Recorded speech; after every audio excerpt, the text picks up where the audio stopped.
A gente se encontra agora no quarto mamar do livro Kuzari, na Pesca 23, capítulo. E a gente viu na aula passada um pouquinho sobre a situação de Am Israel na Galut, e como o próprio Kuzari Metzayen, como o próprio Kuzari comentou, o fato de Am Israel não aceitar a Galut como parte de um processo de purificação faz com que ela não tenha sentido. Então, consequentemente, ela não traz o perdão, não traz o conserto esperado, o conserto que seria a função dessa Galut. Agora, o Haver concordou com ele, como ele tinha concordado lá no fim do primeiro Mamar, que o fato de Am Israel não ver a Galut como um castigo divino, como forma de purificação, muitas vezes tira deles a função e a força da Galut. A Galut não consegue consertar e purificar completamente o povo judeu, certo? Que alguém que está sofrendo, alguém que recebe um castigo, a função disso é educar a pessoa, é colocar a pessoa no caminho correto. Só que se quando ela recebe isso, ela começa a reclamar de tudo e de todos, e ela começa a achar que isso veio por algum outro motivo, e não pelo motivo real, então ela acaba não melhorando, não consertando aquilo que tem que ser consertado. De qualquer jeito, embora o Haver concorde parcialmente com o Kuzari que o fato do povo judeu não aceitar a Galut como um castigo divino e utilizar isso de forma correta, mesmo assim ele fala que, olha, se a gente prestar atenção, Am Israel, de forma geral, ele sim se manteve fiel a Kadosh Baruch Hu mesmo durante a Galut, e isso mostra que mesmo na Galut eles não se distanciaram completamente. O fato é que muitos judeus preferiram escolher a morte do que a conversão. Eles podiam aceitar com uma palavra, com uma frase, falar, eu me converto, acabou por aí, estavam liberados de toda a perseguição, de todo o antissemitismo, de todo o sofrimento, eles não fizeram isso. Então eles se mantiveram sim conectados com a Kadosh Baruch Hu.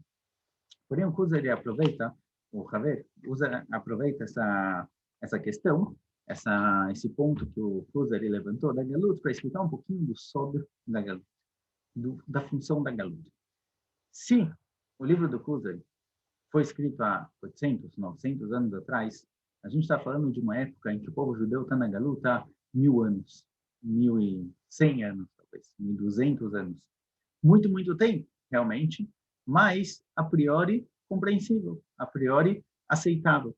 Se o povo judeu ficou em Eretz Israel, em Jerusalém, por em torno de 1300 anos, certo? No primeiro Beit HaMikdash, quando Yoshua entrou com a Israel em Eretz Israel, passaram 440 anos até a construção do Beit HaMikdash.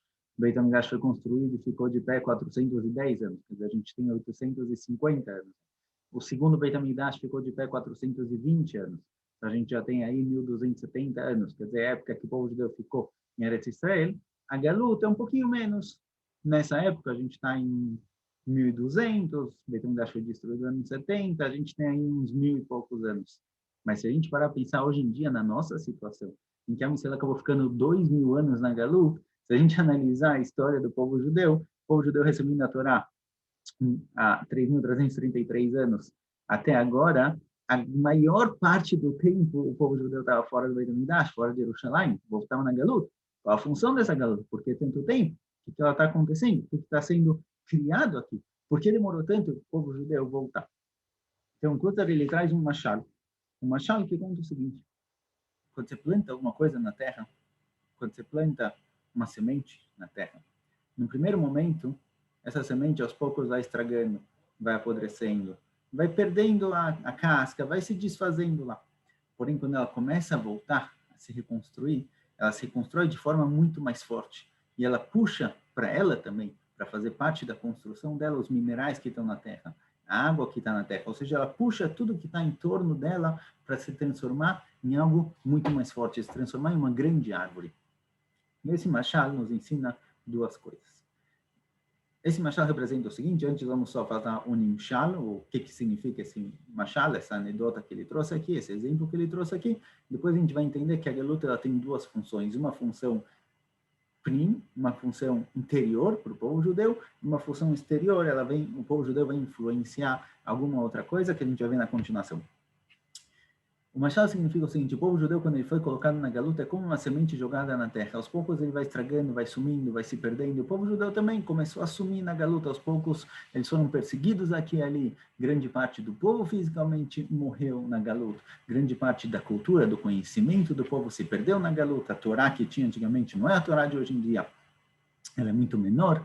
ela é muito menos compreendida, muito menos profunda. Então, parte disso realmente foi perdido. Só que a meta é criar algo novo, é criar algo com muito mais vida. Se antes você tinha uma pequena sementinha, agora você vai ter uma árvore que dá frutos, que dá sementes. Ou seja, a meta é criar aqui algo muito maior. Esse é o primeiro lado do Machal. Esse Machal vem dizer o seguinte: Am Israel, quando eles estão passando pela Galut, a Galut não é simplesmente um castigo, não é simplesmente uma forma de purificar o povo. A Galut, ela tem como função tirar todo o lado negativo, todo o lado ruim, todo o lado desnecessário do povo para criar aqui algo muito maior, para que a Geulah que vai vir depois, ela seja muito mais forte. Isso daqui a gente pode aprender do que o Rav Kook escreve em Anayah. Tem uma Gemara, uma Masechet Brachot, que diz algo aparentemente não muito compreendível, quer dizer, hoje em dia, pelo menos na nossa situação, mas de qualquer jeito, a Gemara fala o seguinte: olha, a Gemara discute por que é proibido entrar numa hurvá. Uma hurvá seria uma ruína. Por que não se pode entrar numa ruína? Assim a gente encontra na Gemara e Masechet Brachot, que não se pode entrar numa ruína, a Gemara começa a discutir por quê, qual o motivo. E ela traz basicamente 3 motivos. O primeiro motivo que traz a Gemara é o seguinte: o primeiro motivo que não se pode entrar numa ruína é mipnei hashad, porque existe a suspeita de que se um homem entrar numa ruína que fica num campo afastado, onde não tem ninguém vendo, talvez ele tenha lá uma mulher proibida para ele esperando por ele. Mipnei hashad, suspeita. As pessoas vão pensar: olha, o que o cara está fazendo lá nessa ruína? Porque ele entrou lá? Será que ele tem alguém ali esperando por ele? Mipnei amapolet, pelo medo de que cai. É perigoso, certo? É um lugar perigoso. Você entra numa ruína, não sei há quanto tempo ela está lá, pode ser que vai balançar um pouco, tremer um pouquinho a terra, as coisas vão acabar caindo, então é perigoso, por isso não se pode entrar. Mipnei mazikim, por causa dos mazikim, por causa dos prejudicadores. Mazikim seriam tipos de demônios que podem influenciar a pessoa e prejudicar ela espiritualmente, possivelmente também fisicamente. Agora, a Gemara trata, na verdade, de uma alahá física. Por que eu não posso, fisicamente, uma pessoa, entrar numa ruína? Mipnei hashad, por causa da suspeita de que vai ter talvez alguma mulher proibida para ele lá. Mipnei amapolet, porque talvez vai cair. Mipnei mazikim, por causa de demônios, prejuízos. Ele pode ser prejudicado por causa disso. O Rav Kook, no Enayah, na explicação dele sobre a Gemara, ele transforma essa Gemara em algo muito mais geral, quer dizer, algo muito mais Klal Israel, muito mais ligado ao povo. Ele diz o seguinte: olha, Hazal, eles querem passar para a gente algo por trás. É verdade que eles trataram da ruína física de um ser humano entrando na ruína física, pode ou não pode, mas tem algo por trás aqui. Hazal explica o Rav Kook o seguinte: olha, Hurvá, o que é uma Hurvá? Hurvá é uma ruína. A ruína do povo judeu, se a gente falar qual é a principal ruína que existe no mundo judaico, é o Beit HaMikdash. O Beit HaMikdash está destruído. Jerusalém está destruída, não é como era antigamente. Embora hoje em dia a gente pode ver um pouco mais construído. Tem gente, tem movimento, tem vida, mas não era Jerusalém de antigamente.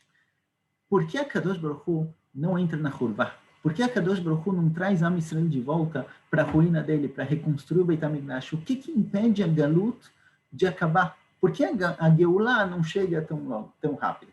Eu falo que essa Gemara está falando desse assunto. No fundo, por trás, elemazim, são sinais. Não é exatamente o pshat, não é a linguagem clara, a linguagem explícita, mas por trás tem alguma coisa. Por que Hazal querem nos dizer o seguinte: por que a Galut está demorando tanto? Por que a Geulah não chegou logo? O que impede a Kadosh Baruch Hu de entrar na Hurvá, de entrar no Beit HaMikdash e reconstruir ele? O que impede o povo judeu de voltar para a Geulah? 3 coisas: Mipnei Hashad, Mipnei Amapolet, Mipnei Mazikim. Vamos começar com os Mazikim. Mazikim, na Gemara, está tratando de demônios que podem prejudicar a pessoa espiritualmente, certo? Forças, energias negativas que podem influenciar a pessoa para o mal. Existem influências negativas em todo canto, em todo lugar do mundo, certo? A gente pode traduzir isso de forma um pouco mais, digamos assim, um pouco menos espiritual, um pouco menos distante da gente, simplesmente no fato de que quando você entra num lugar que está tudo destruído, isso daqui te influencia emocionalmente, isso influencia a sua psique, e você acaba sentindo um pouco de depressão, você vê as coisas caídas, as coisas acabadas. Antes era uma casa gigante, uma casa enorme, as pessoas viviam aqui e de repente não sobrou nada. O que vai ser da minha vida? Qual o meu futuro? Será que eu vou deixar uma marca no mundo? Ou será que a minha existência no mundo vai ser como uma ruína, que depois eu fui embora, acabou tudo? Então a ruína, ela tem uma certa influência sobre o ser humano. Então tem um lado espiritual, tem um lado psicológico também que influencia a pessoa. Em Am Israel, a intenção é a seguinte: em Am Israel existem pessoas, existem Yehudim que eles são prejudiciais. Esse conceito é chamado de Erev Rav, um grupo de pessoas que saíram com Am Israel do Egito. Não vamos entrar agora no caso exatamente quem é, como definir eles, mas Erev Rav é um tipo de pessoas, um grupo de pessoas que saíram com Am Israel do Egito. Eles fizeram parte do povo judeu, mas eles não realmente merecem estar lá.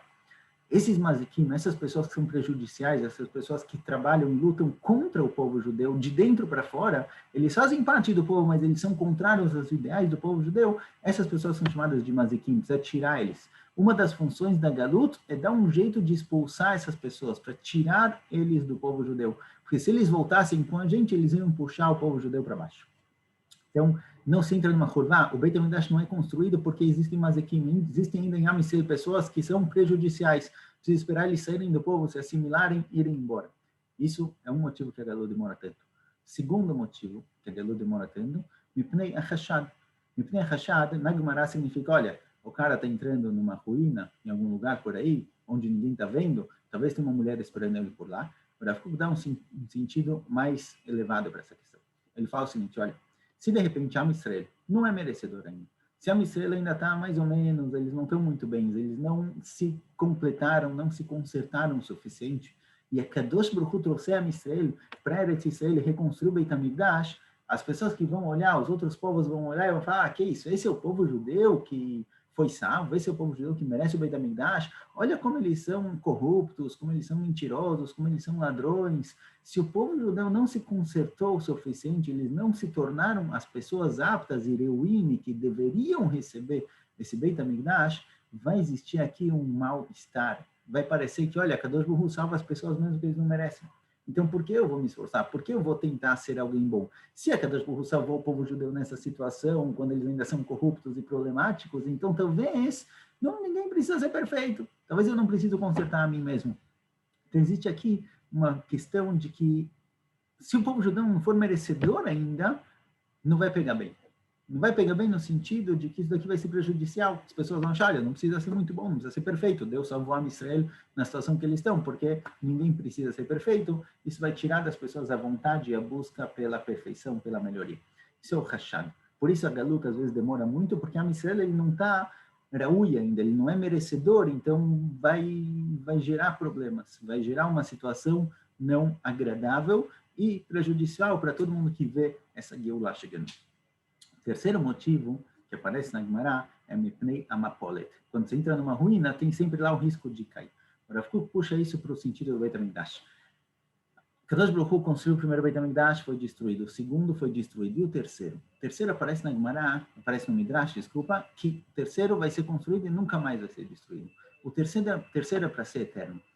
E se a Israel voltar para cá mal preparado, não voltar para cá pronto, não voltar para cá com os princípios e os fundamentos necessários para se construir um Beit HaMikdash eterno. Um Beit HaMikdash eterno significa que a Israel está numa situação em que acabou. Ele vai só andar para frente. Crianças pequenas, quando elas passam pela infância, adolescência, sobe e desce, tem altos e baixos, tem quedas, a criança começa a andar, cai, começa a andar, cai. E ele começa a aprender a comer sozinho, depois ele para. Ele começa a comer saudável, depois ele para. Quer dizer, a pessoa tem crescimentos durante a vida em que ele cresce e diminui, e não tem uma continuidade aqui. Na adolescência também, às vezes você vê a criança super idealista, de repente ele está fazendo coisas erradas, ele não sabe exatamente onde ele está, ele não tem uma vida fixa, não tem uma vida regrada e clara. Am Israel, se ele voltar para Galut, antes de estar pronto nesse sentido, antes de estar realmente seguindo o caminho correto, pode ser que o terceiro Beit HaMikdash vai ser construído e de novo vai cair, de novo vai ser destruído. Então o quê? Então o que adianta? Por isso a Kadosh Baruch Hu às vezes segura a Galut, segura a Israel na Galut, segura a Israel fora de Eretz Israel, para quando eles voltarem prontos para construir algo eterno. Esses são os três motivos de por que não se entra numa ruína, não se entra numa casa destruída, porque a Kadosh Baruch Hu, na verdade, de acordo com a explicação do Rav Kook, porque a Kadosh Baruch Hu não reconstrói o Beit HaMikdash. Mipnei Amazekim, porque tem pessoas prejudiciais para a Israel que eles têm que sair, eles têm que ficar na Galuta, eles têm que ser expulsos do povo, eles têm que sair de alguma forma. Mipnei Achashad, porque não vai pegar bem. Se a Kadosh Baruch Hu trouxer a Israel para Geulah, para cá, sem serem merecedores, os outros povos vão pensar, olha, esse é o povo que merece ser salvo. Então não tem tzedek no mundo, não tem justiça. Se eles são salvos, então ninguém precisa fazer nada. Não é bom. E Mipnei Amapolet, para que não volte a cair, para que o Beit HaMikdash, o terceiro Beit HaMikdash, seja construído e ele fique para sempre. Esses são motivos que impedem a Geulah de acontecer. Esses são os motivos que mantiveram a Galut por muito, muito tempo. Ou seja, voltando agora para o Machado do Kuzari, a semente está lá, a semente foi plantada, mas às vezes leva um tempinho até com que ela consiga passar pelo processo de purificação para poder construir algo de verdade, algo eterno. Esse é um lado do Machado. O outro lado do Machado a gente vai ver na continuação, é o fato de que a própria semente, ela puxa a terra e puxa a água e puxa os minerais da terra para fazerem parte dessa árvore. O que significa isso com relação a Galut de Am Israel? Qual é a segunda função que Am Israel tem na Galut? Não para ele mesmo, não buscando consertar a si mesmo, e sim o que tem em volta, Bejat Hashem, na continuação.